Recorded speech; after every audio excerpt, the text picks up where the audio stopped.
नमस्कार साथियों, उपदेष्टा के इस ऑनलाइन कार्यक्रम में आपका स्वागत है। ये क्लास CTET, UTT, UPTT और सभी टीचिंग एग्जाम्स के लिए उपयोगी रहेंगी। ये कुछ चीज़ें हैं, आप हमारी वेबसाइट उपदेष्टा.com के माध्यम से हमसे जुड़ सकते हैं। तो चलिए हम आज का अपना टॉपिक शुरू करते हैं। उपदेष्टा के इस ऑनलाइन कार्यक्रम में आपका स्वागत है। तो दोस्तों, आज का हमारा टॉपिक है विटामिन ई। तो चलिए हम आज अपना विटामिन ई देखते हैं। अब तक हमने विटामिन डी तक पढ़ लिया था। तो आज का हमारा टॉपिक है विटामिन ई। तो विटामिन ई को हम डिटेल में देखेंगे। क्लासेस आपकी सभी परीक्षाओं के लिए उपयोगी रहेंगी, क्योंकि विटामिन डी हर परीक्षा में पूछा जाता है या विटामिन्स हर परीक्षा में पूछे जाते हैं। और साथ ही CTET के लिए तो क्लास उपयोगी है ही, साथ ही बायोलॉजी वाले स्टूडेंट के लिए ये क्लास उनके TGT और PGT एग्ज़ाम्स के लिए बहुत ज़्यादा उपयोगी रहेगी। तो बायोलॉजी वाले बच्चे इस पर स्पेशल ध्यान देंगे, इसको हम पढ़ेंगे बिल्कुल डिटेल में। तो विटामिन डी का केमिकल नेम मैं शॉर्ट में लिख दे रहा हूँ। केमिकल नेम आप इसको पूरा लिखिएगा। और विटामिन ई का केमिकल नेम होता है टोकोफेरॉल। तो एक बार आप मेरे साथ रिपीट करेंगे। विटामिन ई का केमिकल नेम टोकोफेरॉल।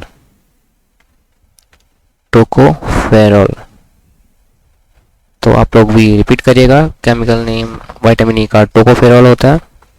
इसको ऑल्सो कॉल्ड ब्यूटी विटामिन। तो इसको अलग से हम यहाँ पे लिख लेते हैं। विटामिन ई की बात हो रही है, तो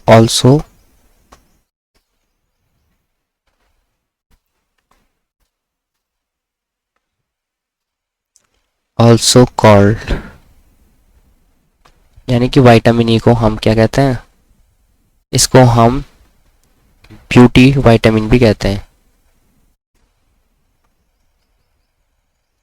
ब्यूटी विटामिन, इसको ऐसा हम क्यों कहते हैं? क्योंकि ये स्किन ग्लो के लिए रिस्पॉन्सिबल होता है। विटामिन ई स्किन ग्लो के लिए रिस्पॉन्सिबल होता है।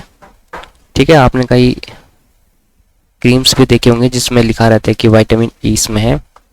तो विटामिन ई स्किन ग्लो के लिए रिस्पॉन्सिबल होता है। इस कारण से इसको ब्यूटी विटामिन भी कहते हैं। दूसरा नाम इसका होता है एंटी फर्टिलिटी विटामिन। ठीक है, anti infertility vitamin. Anti infertility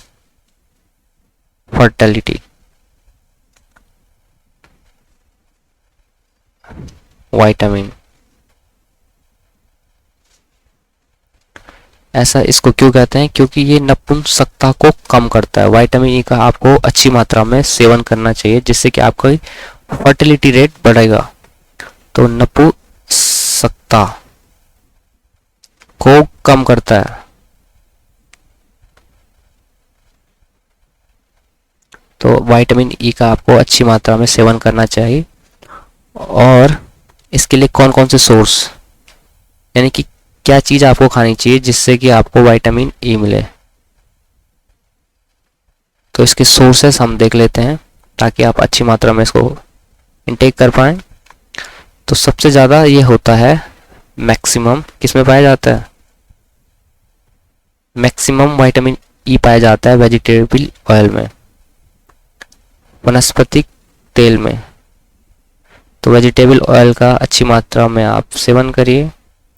हालांकि ऑयल के और कुछ नुकसान भी हैं, पर उचित मात्रा में लिया जाने पर यह फायदेमंद ही रहेगा आपके लिए। और ये तो हो गया मैक्सिमम वेजिटेबल में। अगर हम बात करें कि ग्रेन्स में, ग्रेन्स यानी कि अनाज में, तो अनाजों में किस में मैक्सिमम पाया जाता है ये? तो ये पाया जाता है गेहूं में।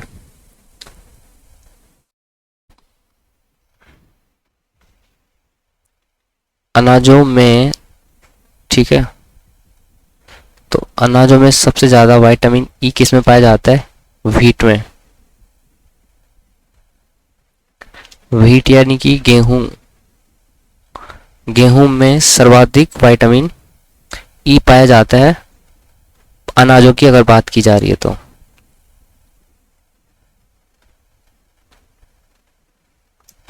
उसके बाद राइस में भी विटामिन ई पाया जाता है। ठीक है, अदर सोर्स हम इसके देखेंगे, राइस हो गया, और फिश ऑयल में भी विटामिन ई पाया जाता है। Fish oil, ground nut, ground nut यानी कि पीनट को ही शायद ग्राउंड नट कहते हैं।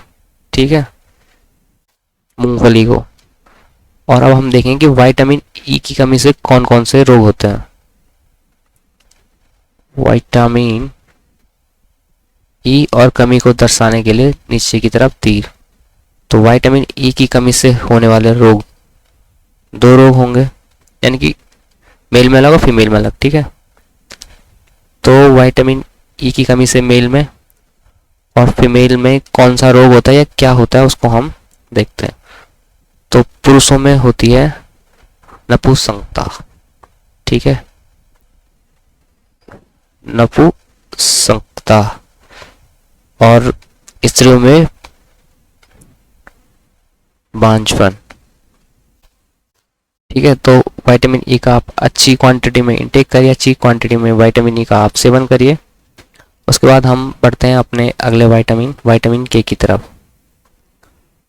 तो विटामिन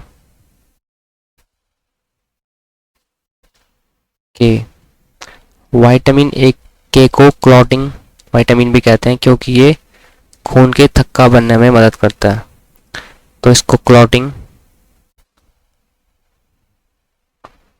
ठीक है, क्लॉटिंग विटामिन भी इसको कहते हैं, तो इसका याद रखने का तरीका है, इंपॉर्टेंट है। इसका केमिकल नेम, विटामिन के का केमिकल नेम फाइलोक्विनोनो होता है, फाइलोक्विनोनो,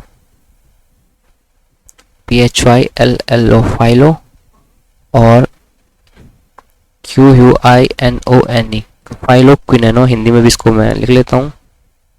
विटामिन के का केमिकल नेम, रिपीट करिए आप मेरे साथ, फाइलोक्विनोनो, फाइलोक्वी और नोनो, फाइलोक्विनोनो। ठीक है, विटामिन के सोर्स, सोर्स ऑफ विटामिन के, तो इसके सोर्स में हम देखते हैं सबसे ज़्यादा विटामिन के पाया जाता है पत्ता गोभी में। ठीक है, तो विटामिन ए मैक्सिमम पाया जाता है, maximum in green, green cabbage, cabbage की स्पेलिंग होती है CABBAGE, पत्ता गोभी, पत्ता गोभी में सबसे ज़्यादा विटामिन के पाया जाता है। उसके बाद पाया जाता है कॉफ़ी में। ठीक है, ये फर्स्ट सोर्स था। उसके बाद हम दूसरा सोर्स देख रहे हैं, तो कॉफ़ी में विटामिन के अच्छी मात्रा में पाया जाता है, कॉफ़ी। उसके बाद पाया जाता है बीन्स में। ठीक है, बीन्स यानी कि सब्जी, और उसके बाद मटन में विटामिन के पाया जाता है अच्छी मात्रा में। ये हम मुख्य सोर्स पढ़ रहे हैं, बाकी तो बहुत सारी चीज़ों में पाया जाता है, तो हम सारे पढ़ नहीं सकते हैं। तो कॉफ़ी का यहाँ पे जिक्र है, तो आपको बताना है कि कॉफ़ी पोर्ट ऑफ वर्ल्ड किसे कहते हैं। इसको मैं यहाँ पे लिख रहा हूँ, कॉफ़ी पोर्ट ऑफ वर्ल्ड। तो कॉफ़ी पोर्ट ऑफ वर्ल्ड कहते हैं सेंटोस में, एक जगह है सेंटोस, और ये है आपकी ब्राज़ील में। तो ब्राज़ील के सेंटोस को कॉफ़ी पोर्ट ऑफ वर्ल्ड कहते हैं। ठीक है, सेंटोस और ब्रैकेट में ब्राज़ील।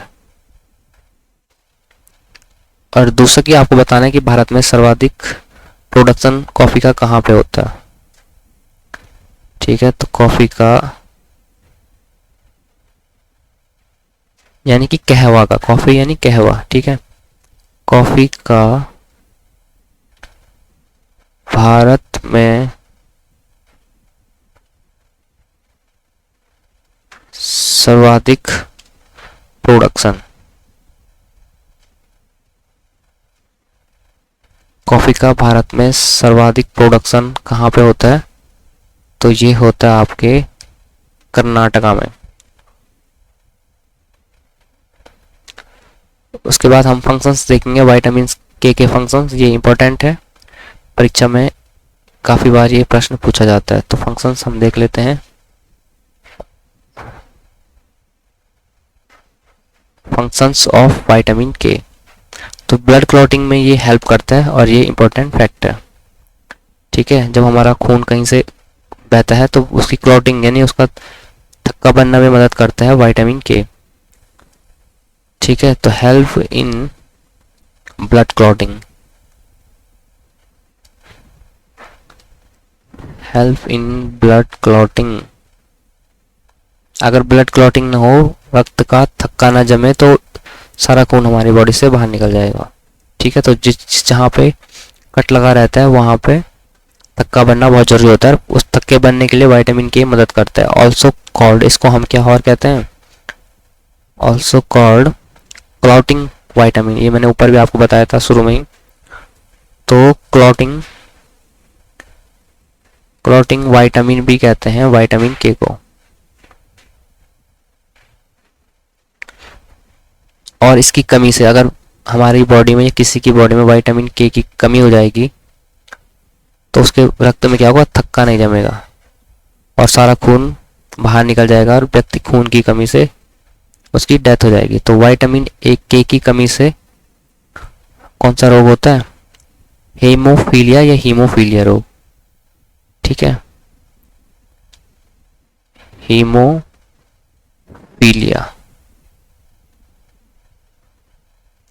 ये वाला प्रश्न कई बार पूछा गया है परीक्षाओं में, हीमोफीलिया। ठीक है, हीमोफीलिया में क्या होता है इस रोग में कि ब्लड क्लॉटिंग नहीं होती। जब कहीं पे शरीर का अंग कोई कट गया, ठीक है, कहीं पे कोई कट लग गया, दुर्घटना हो गई, उसके बाद ब्लड क्लॉटिंग नहीं होती है, यानी कि रक्त का थक्का नहीं जमता है, ब्लड क्लॉटिंग नहीं होता या होती। और ये क्या है? हीमोफीलिया एक क्या है? जेनेटिक डिजीज है, यानी कि आनुवंशिक है, माता पिता से बच्चों में जाती है, तो जेनेटिक डिजीज है। तो हीमोफीलिया जेनेटिक डिजीज है और इसको ऑल्सो कॉल्ड रॉयल डिजीज।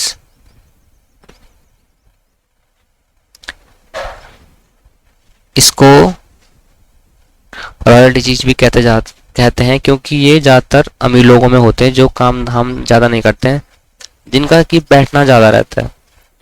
ठीक है, जिनकी शारीरिक एक्टिविटी, फिजिकल एक्टिविटी ज़्यादा नहीं होती है, तो उन लोगों में ज़्यादातर ये बीमारी पाई जाती है इस वजह से। और ज़्यादातर एक्टिविटीज कौन एक्टिविटीज़ करते हैं? जो अमीर लोग होते हैं, रॉयल लोग होते हैं, तो इस वजह से इसको रॉयल डिजीज भी कहते हैं।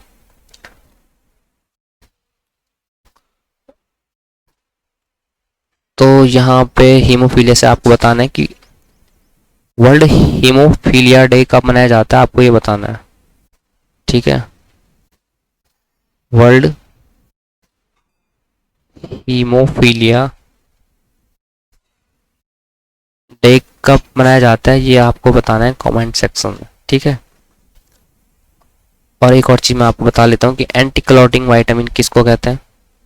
ये तो हो गया क्लॉटिंग विटामिन यानी कि के, पर एंटी क्लॉटिंग जो कि शरीर के अंदर, अगर शरीर के अंदर शरीर के बाहर विटामिन के शरीर का रक्त का थक्का जमा रहा है ना, तो वैसे शरीर के अंदर एक विटामिन होता है जो कि इसको नहीं जमने देता है, यानी कि शरीर के अंदर अगर क्लॉटिंग हो गई तो हमारा रक्त गाढ़ा हो जाएगा और वो प्रवाह नहीं कर पाएगी, तो इससे भी व्यक्ति की मृत्यु हो जाएगी। तो शरीर के अंदर क्या चाहिए होता है हमको? एंटी क्लॉटिंग विटामिन चाहिए होता है। तो एंटी क्लॉटिंग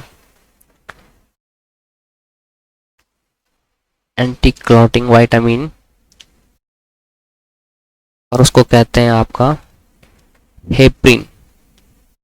ठीक है, एंटी क्लॉटिंग विटामिन होता है हेपरिन। तो विटामिन के हो गया। अच्छा, ये छूट गया, वर्ल्ड हेमोफीलिया डे ये मनाया जाता है 17 अप्रैल को। ठीक है, तो विटामिन के को हमने देख लिया है।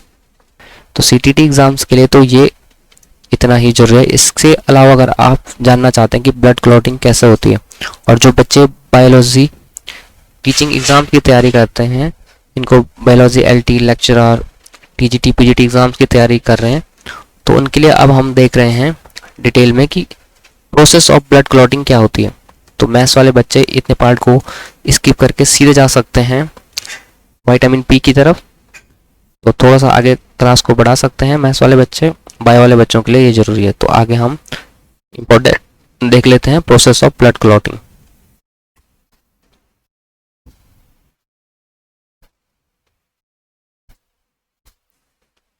प्रोसेस ऑफ ब्लड क्लॉटिंग किन किन चरणों से होकर ब्लड क्लॉटिंग की प्रक्रिया हमारी बॉडी में संपूर्ण होती है। ठीक है, तो आपको बिल्कुल डिटेल में ये चीज़ें बताई जाएंगी। प्रोसेस ऑफ ब्लड क्लॉटिंग, तो सबसे पहले हम यहाँ पे एक बॉक्स बना लेते हैं ब्लड, और बॉक्स के अंदर लिख लेते हैं। तो ब्लड में आपको बताना है कि कौन कौन सी चीज़ें होती हैं। ठीक है, तो हमारे ब्लड में आरबीसी होता है। ठीक है, हमारे ब्लड में और क्या होता है, डब्ल्यूबीसी होता है। और क्या क्या होता है हमारे ब्लड में, प्लेटलेट्स होते हैं।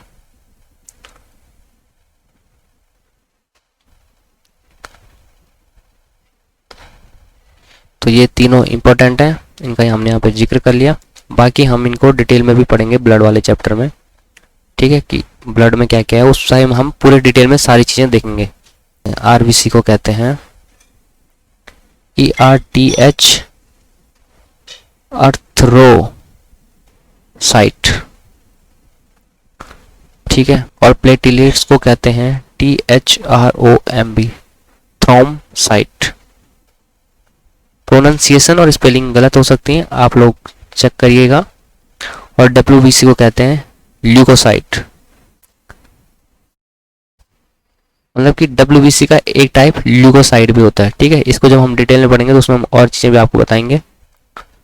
तो ये चीज़ें थी ब्लड में। हम आते हैं अपने टॉपिक पे। तो ब्लड क्लॉटिंग को हम पढ़ रहे थे। तो ब्लड है जब कभी कोई हो जाएगी इंजरी। ठीक है, कोई दुर्घटना हो गई, बॉडी में कोई कट लग गया है इंजरी की कंडीशन में। ठीक है, ये कोई पार्ट है बॉडी का और ये इंजरी डैमेज हो चुका है। ठीक है, यहाँ से खून निकलना शुरू हो गया। ठीक है, तो इंजरी की कंडीशन में हमारी बॉडी में क्या होता है, जिस पार्ट में इंजरी हुई है, ठीक है, उस पार्ट के ब्लड प्लेटलेट्स, ठीक है, यानी कि जो हमने अभी यहाँ पे देखा, ठीक है, ये क्या हो जाएंगे, ब्लड प्लेटलेट्स डैमेज हो जाएंगे। ब्लड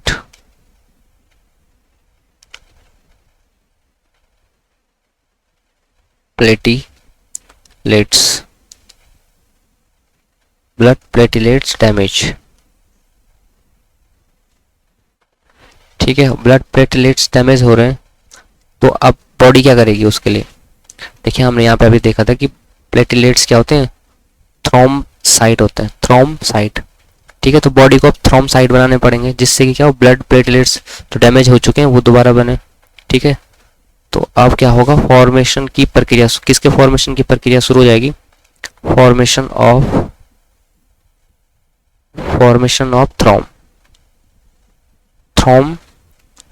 थ्रोम्बोप्लास्ट।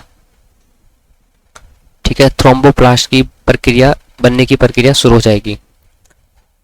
ठीक है, और उसके बाद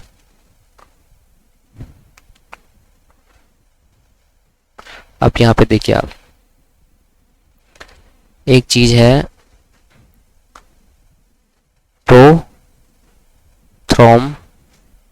प्रोथ्रोम्बिन। ठीक है, प्रोथ्रोम्बिन, और प्रोथ्रोम्बिन को हमारा लीवर क्या करेगा। देखिए, लीवर के पास है बहुत ज़्यादा जिम्मेदारी। ठीक है, तो लीवर बहुत सारे काम करता है, हम पढ़ते रहेंगे लीवर को भी, काफ़ी चीज़ें हमने देख भी ली है। तो प्रोथ्रोम्बिन को लीवर थ्रोम्बिन में कन्वर्ट कर देगा, और किसकी उपस्थिति में, ये वाला जो भी हमने यहाँ पे देखा, थ्रोम्बोप्लास्ट। तो यहाँ पे जब फॉर्मेशन ऑफ थ्रोम्बोप्लास्ट हुआ, तो जैसे ही थ्रोम्बोप्लास्ट बना तो हमारे लीवर को मिल गया सिग्नल। तो लीवर थ्रोम्बोप्लास्ट जैसे ही बनेगा तो हमारा लीवर फिर जो हमारी बॉडी में प्रोथ्रोम्बिन होगा, प्रोथ्रोम्बिन को अब थ्रोम्बिन में कन्वर्ट कर देगा हमारा लीवर। और किसकी प्रेजेंस में? थ्रोम्बोप्लास्ट की उपस्थिति में। और ये थ्रोम्बोप्लास्ट कब बनेगा? जब कोई चीज़ क्या होगी, हमारे बॉडी का कोई अंग डैमेज इंजर होगा, इंजर के बाद ब्लड प्लेटलेट्स डैमेज होंगे, तो उसके तुरंत बाद ही हमारी बॉडी क्या कर देगी? थ्रोम्बोप्लास्ट बनाने की प्रक्रिया शुरू कर देगी। और थ्रोम्बोप्लास्ट जैसे ही हमारी बॉडी में बनेगा, तो यहाँ पे पहले मैं लिख लेता हूँ थ्रोम्बोप्लास्ट की प्रेजेंस में। तो जैसे ही हमारी बॉडी में इंजरी के बाद ब्लड प्लेटलेट्स डैमेज हो गए, हमारी बॉडी ने थ्रोम्बोप्लास्ट बनाए, और थ्रोम्बोप्लास्ट बनने के बाद हमारे लीवर को एक तरह से सिग्नल मिल जाता है कि वो अब क्या करना, कन्वर्ट कर देगा शुरू, तो थ्रोम्बिन को थ्रोम्बिन में कन्वर्ट कर देगा। ठीक है, स्टेप बाय स्टेप हम डिटेल में पढ़ रहे हैं। थ्रोम्बिन में कन्वर्ट करने के बाद क्या होगा, अब हम देखते हैं। इसको फ्रेम में रखने के बाद यहाँ पे देखिए आप, थ्रोम्बिन, ठीक है। अब ये थ्रोम्बिन बन गया, और इसकी प्रेजेंस जैसे ये बनेगा, फिर से एक स्टेप होगा, उसमें होगा एक चीज, पहले मैं लिख लेता हूँ, उसके बाद आपको समझाता हूँ। एक होता है फिब्रिनोजेन, ठीक है, फिब्रियोजेन, और टिक मार के इधर सीधे फिब्रिन। इसको मैं दोबारा लिख लेता हूँ एक बार, फिब्रियोजेन, और इधर हो जाएगा आपका फिब्रिन। और कौन बनाएगा इसको भी? इसको भी बनाएगा हमारा लीवर। और किसकी प्रेजेंस में बनाएगा? देखो यहाँ पे बना था थ्रोम्बिन। अब जैसे ही थ्रोम्बिन बना, यहाँ पे पहले मैं लिख लेता हूँ एक बार,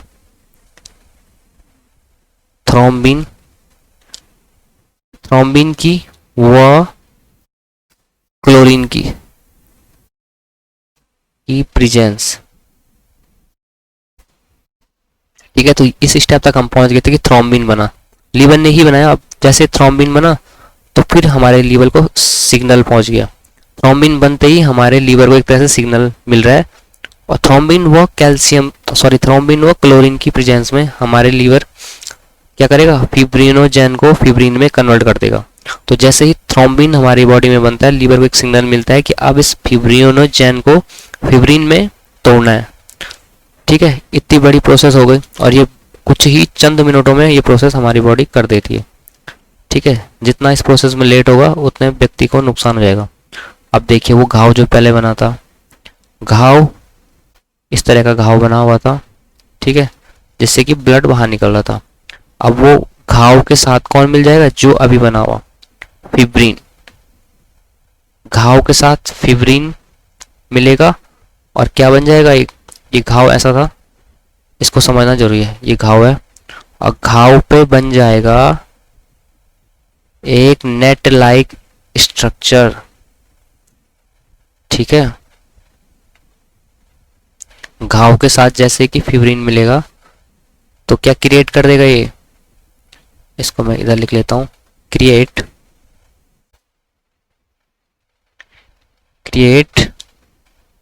नेट लाइक स्ट्रक्चर।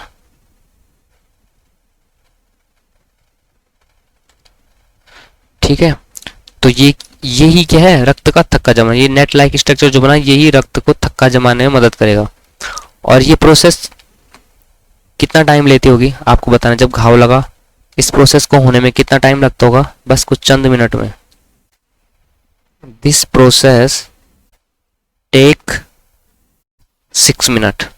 6 मिनट से ज़्यादा नहीं, 6 मिनट में ये काम हो चुका होता है। तो देखिए कैसे हमने देखा कि जो हमारी बॉडी पे घाव लगता है, तो इस तरह से हमारी बॉडी रिस्पॉन्स करती है। इंजरी हुई, इस तरह से यहाँ पे ब्लड निकल रहा था, तो इंजरी होने में क्या होता है? ब्लड प्लेटलेट्स डैमेज हो जाते हैं। ठीक है, जैसे ही ब्लड प्लेटलेट्स डैमेज हुए, हमारी बॉडी फॉर्मेशन का काम शुरू कर देती है। किसका? थ्रोम्बोप्लास्ट का। और थ्रोम्बोप्लास्ट की प्रेजेंस में जैसे ही थ्रोम्बोप्लास्ट बनता है, हमारी लीवर को सिग्नल मिलता है कि अब क्या करना है? प्रोथ्रोम्बिन को थ्रोम्बिन में कन्वर्ट करना है। ठीक है, अब थ्रोम्बिन लीवर ने बना दिया। अब जैसे ही थ्रोम्बिन बनता है, थ्रोम्बिन और क्लोरीन की प्रेजेंस में जैसे ही थ्रोम्बिन बना तो लीवर को सिग्नल मिल गया कि इस फिब्रिनोजेन को फिब्रिन में कन्वर्ट करना है, फिब्रियोजेन को फिब्रिन में कन्वर्ट करना है। अब फिब्रिन बना दिया हमारे लीवर ने, और फिब्रिन क्या करेगा, घाव के साथ मिलकर एक नेट लाइक स्ट्रक्चर बना देगा। और वही नेट लाइक स्ट्रक्चर क्या है, रक्त का थक्का जमने में मदद करता है या उसके रक्त को जमा देता है।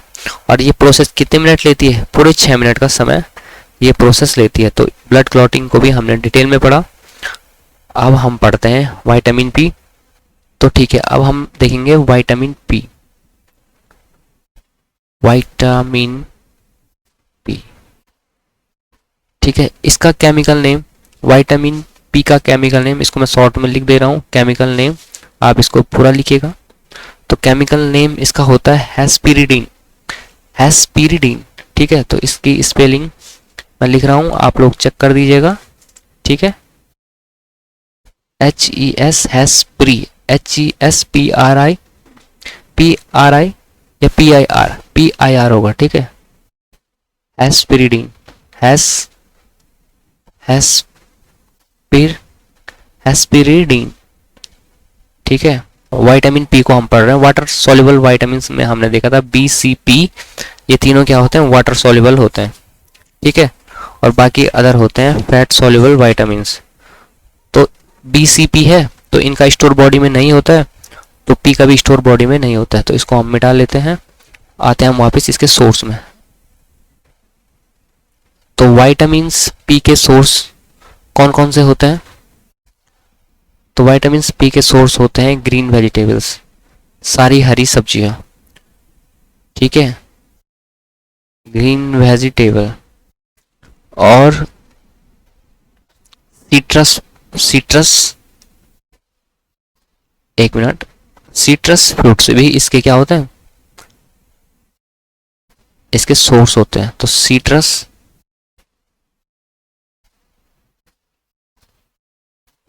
फ्रूट्स हो गए आपके खट्टे फ्रूट्स, ठीक है। और इसके फंक्शंस क्या होते हैं विटामिन पी के, तो इसके फंक्शंस हम देख लेते हैं। विटामिन पी को हम पढ़ रहे हैं, फंक्शंस। तो ये क्या कंट्रोल और रेगुलेट करता है ब्लड फ्लो इन कैपिलरीज, हमारी कोशिकाओं में ये क्या करता है, ब्लड के फ्लो को कंट्रोल करता है, ठीक है। तो मैं लिख लेता हूं कंट्रोल ऑब्लिक रेगुलेट, कंट्रोल करता है, रेगुलेट करता है, क्या करता है, ब्लड फ्लो, रक्त के प्रवाह को, ठीक है, ब्लड फ्लो इन केशिकाओं में, ठीक है। कैपिलरीज बोलते हैं केशिकाओं को, कैपिलरीज, RIES, हिंदी में कहते हैं केशिकाएं। तो केशिकाओं में ब्लड के फ्लो को रेगुलेट करता है, कंट्रोल करता है। अब कैपिलरीज कहाँ पाई जाती हैं, कैपिलरीज क्या होती हैं, इसको मैं आपको बता लेता हूँ, ठीक है। एक तो शिरा धमनी आपने पढ़ा होगा, तो केशिकाओं को भी मैं आपको बता लेता हूँ। तो सबसे पहले आप देखिए कि ये है क्या, ये आपका दिल, हार्ट। हालांकि इसकी संरचना ऐसी होती नहीं है, पर अभी तो हमको हार्ट का संरचना पढ़नी नहीं है, तो उसको हम ऐसे ही बनाएंगे, ठीक है। और आपके हार्ट से ऐसे मैं एक स्ट्रक्चर बना देता हूं, ठीक है। और यहां से भी, ये तो अंगूठी बन गई भाई एक, ठीक है। तो ये बॉडी डायग्राम है, ये अभी हम समझने के लिए ऐसा बना रहे हैं, ठीक है। तो इधर की तरफ हो गई आपकी वेन्स, हिंदी में बोले तो क्या कहते हैं वेन्स को, हिंदी में सिरा कहते हैं। और ये हैं आपकी क्या हो जाएंगी, धमनियां, और धमनियों को क्या कहते हैं, आर्टरीज, ठीक है, धमनियां या धमनी, ठीक है। ये हमने समझने के लिए स्ट्रक्चर ऐसा बनाया, ऐसा होता नहीं है, ठीक है। और धमनियां और सिरा, और कहाँ से जुड़ी होती है धमनी और सिरा, यहाँ पे हमारा कोई का क्या है, एक बॉडी पार्ट है, ये आप समझ लीजिए कि हमारा शरीर का ऑर्गन है, ये कोई अंग है, वहां जा रहा है हमारा खून। ठीक है, ये सिर्फ समझने के लिए। ठीक है, अब हम देखेंगे यहाँ पे, इस यहाँ तक तो हमारी क्या थी अभी तक, सिरा धमनी थी। और जब कोई पर्टिकुलर ऑर्गन आ गए तो उसके अंदर रक्त का फ्लो किस में होता है, कैपिलरीज में होता है, जो हम यहाँ पे देख रहे थे। पहले तो जैसे मोटा पाइप होता ना, पानी का कैसा आता है आपके घर का, मोटे पाइप से आए तो वो क्या हो गए, धमनी और सिरा हो गए। एक में शुद्ध रक्त बहता है, एक में क्या होता है, इम्प्योर ब्लड बहता है, उसको हम अभी देखेंगे। उसके बाद जैसे घरों में सप्लाई हो जाता है, फिर आपका क्या होता है, पतला वायु, तो वही जैसे ऑर्गन तक ये आ गया धमनी और सिरा के माध्यम से। उसके बाद हमारे ऑर्गन में छोटी छोटी नलिकाएं होती हैं जिनसे अब ब्लड बहता है, तो उनको कहते हैं कैपिलरीज। कैपिलरीज हिंदी में इसको कहते हैं केशिकाएं। तो मैंने आपको ये भी डिटेल में समझा दिया है। ठीक है, ये फिगर आपको ऐसे ही बनाना है समझने के लिए। और इसको आप देख लेते हैं कि जो सिराएं होती हैं इनमें कौन सा रक्त बहता है, सिराओं में बहता है इम्प्योर, यानी कि अशुद्ध रक्त बहता है। ये इम्प्योर ब्लड को क्या करती हैं, हार्ट के पास ले जाते हैं, हार्ट के पास ले जाते हैं ताकि वो क्या करे, उसको उसमें O2 मिला दे। ठीक है, तो इम्प्योर ब्लड को वेनिस यानी कि सिराएं हार्ट के पास ले जाती हैं, और यह है आर्टरीज। आर्टरीज यानी कि धमनियां, धमनियां क्या करती हैं, धमनी यहाँ ला रही हैं और यहाँ से भी ऑर्गन से इस तरह से आप समझ लीजिए एक स्ट्रक्चर चल रहा है, और फिर हार्ट यहाँ भेजेगा। ठीक है, गोल गोल गोल घूम रहा है। हालांकि ये जब हम हार्ट वाला पढ़ेंगे तो उसमें डिटेल में पढ़ेंगे, ये समझने के लिए सिर्फ अभी ऐसा है। तो आर्टरीज यानी कि धमनियां क्या करती हैं, प्योर ब्लड को हार्ट से दूर ले जा रही हैं। हार्ट से दूर लिखूं या हार्ट से अंग लिखूं, हार्ट से मैं इसको ऑर्गन लिख लेता हूं। ठीक है, बस इतना हो गया। अब इसका उल्टा हो जाता है, फुसफुस धमनी और फुसफुस सिराएं। तो जैसे धमनी है ना, यहाँ पे धमनियां है, प्योर ब्लड बहता है, पर जो फुसफुस धमनियां होती है ना उनमें इम्प्योर ब्लड बहता है।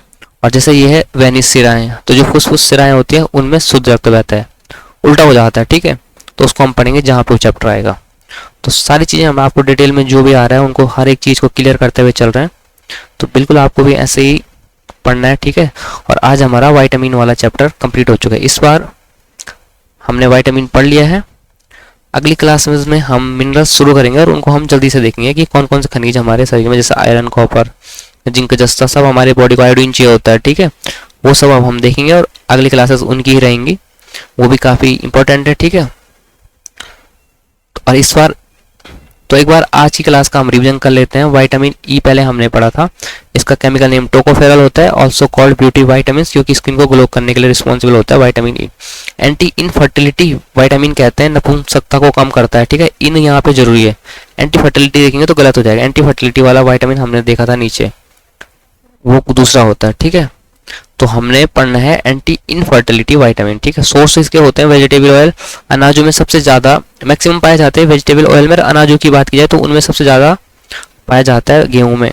ठीक है, तो विटामिन पी अनाजों में सबसे ज़्यादा गेहूं में पाया जाता है, और वैसे इन जनरल वेजिटेबल ऑयल में सबसे ज़्यादा विटामिन ई पाया जाता है। राइस है इसका अदर सोर्स, फिश ऑयल है, ग्राउंड नट है। ठीक है, विटामिन ई की कमी से मेल में क्या होता है, नपुंसकता, और फीमेल में बांझपन हो जाता है। अब उसके बाद हमने विटामिन के देखा, क्लॉटिंग विटामिन इसको कहते हैं, इसका केमिकल नेम है फाइलोक्विनोनो, फाइलोक्विनोनो, फाइलोक्विनोनो, फाइलोक्विनोनो। ठीक है, सोर्स इसके जो मैक्सिमम पाए जाते हैं ग्रीन कैबेज में, पत्ता गोभी में सबसे ज्यादा विटामिन के पाया जाता है। उसका दूसरा सोर्स है मेजर सोर्स कॉफी, और कॉफी पोर्ट ऑफ वर्ल्ड कहते हैं सेंटोस, जो कि है ब्राजील, और कॉफी का भारत में सर्वाधिक प्रोडक्शन होता है कर्नाटका में। उसके बाद बीन्स यानी कि जो सब्जी है बीन्स में पाया जाता है, मटन में पाया जाता है विटामिन के। विटामिन के function help in blood clotting, also called clotting vitamin. Vitamin के की कमी से हीमोफेलिया, ठीक है, और ब्लड क्लॉटिंग नहीं होते इस रोग में, हीमोफीलिया में। और जेनेटिक डिजीज आनुवंशिक रूप पे एक पीढ़ी से दूसरी पीढ़ी में जाता है। इस ऑल्सो कॉल्ड रॉयल डिजीज, क्योंकि जो ज़्यादातर अमीर लोग होते हैं उनमें डिजीज पाई जाती है, क्योंकि वो काम धाम करते हैं, कम फिजिकल एक्टिविटीज़ करते हैं। ठीक है, वर्ल्ड हीमोफीलिया डे 17 अप्रैल को मनाया जाता है। एंटी क्लॉटिंग विटामिन हेपरिन होता है। देखिए, अगर ब्लड में थक्का ही जमता रहे ना केस, तो हमारे शरीर के अंदर तो सारा रक्त जम जाएगा। तो शरीर के अंदर रक्त को न जमने देने की के लिए आवश्यक होता है हेपरिन। फिर प्रोसेस ऑफ ब्लड क्लॉटिंग हम डिटेल में देख रहे थे कि ब्लड में प्लेटिलेट्स होते हैं, आरबीसीज होते हैं, डब्ल्यूबीसीज होती हैं। जब कहीं पे इंजरी हो जाती है तो ब्लड की क्या होती है, प्लेटिलेट्स डैमेज हो जाती हैं, और डैमेज होने के बाद तुरंत हमारा बॉडी क्या कर देता है, थ्रोम्बोप्लास्ट का फॉर्मेशन शुरू कर देता है। और जैसे ही थ्रोम्बोप्लास्ट बना, हमारे लीवर को एक तरह संकेत मिल गया कि अब वो प्रोथ्रोम्बिन को थ्रोम्बिन में कन्वर्ट कर देगा। और थ्रोम्बिन जैसे ही बना, फिर लीवर को सिग्नल मिल गया कि आप क्या करो, फिब्रिनोजेन को फिब्रिन में कन्वर्ट कर दो। अब फिब्रिन बना, अब वो फिब्रिन जाके घाव के साथ क्या कर दे, एक नेट लाइट स्ट्रक्चर बना देगा, उसको ही हम उससे क्या हो जाएगा, रक्त का थक्का जम जाएगा, रक्त जम जाएगा। ठीक है, और ये प्रोसेस कितना 6 मिनट का समय लेती है। जब इंजर होने के बाद रक्त को जमने में 6 मिनट का समय लगता है। ठीक है, विटामिन पी के हमने पढ़ा था, इसका केमिकल नेम हेस्पिरिडीन होता है। इसके सोर्स है ग्रीन वेजिटेबल और सिट्रस फ्रूट, खट्टे पदार्थ, खट्टे फल। फंक्शंस है control and regulate of blood flow in capillaries, केशिकाओं में। केशिकाएं क्या होती है, शरीर के अंगों के अंदर ब्लड का फ्लो केशिकाओं के माध्यम से होता है। अंग तक तो आपके आर्टरीज और वेरिस के माध्यम से आता है ब्लड। ठीक है, तो हार्ट है, हार्ट से अंग तक तो जा रहा है धमनियों में रक्त। उसके बाद यहाँ पे अंग के अंदर क्या है, छोटी छोटी कैपिलरीज कोशिकाएं होती हैं। और उसके बाद फिर अशुद्ध रक्त सिराओं के माध्यम से दोबारा हार्ट में चला जाता है। वेनिस सिराओं में इम्प्योर ब्लड और धमनियों में प्योर ब्लड क्या होता है, सर्कुलेट होता है। और फुसफुस धमनी फुसफुस सिरा उल्टा हो जाता है, ये हमने देख लिया। तो आज की क्लास के लिए इतना ही। विटामिन्स वाला सारे टॉपिक हमने विटामिन्स के पढ़ लिए हैं। अगली क्लासेस अब आपके लिए आती रहेंगी, बिल्कुल आप हमारे साथ जुड़े रहिए। आज की क्लास के लिए इतना ही, हम आपको मिलते हैं अगली क्लास में। बिल्कुल जुड़े रहिए आप हमारे साथ। ये कुछ चीज़ें हैं, आप हमारी वेबसाइट www.updeshta.com के माध्यम से भी हमसे जुड़ सकते हैं।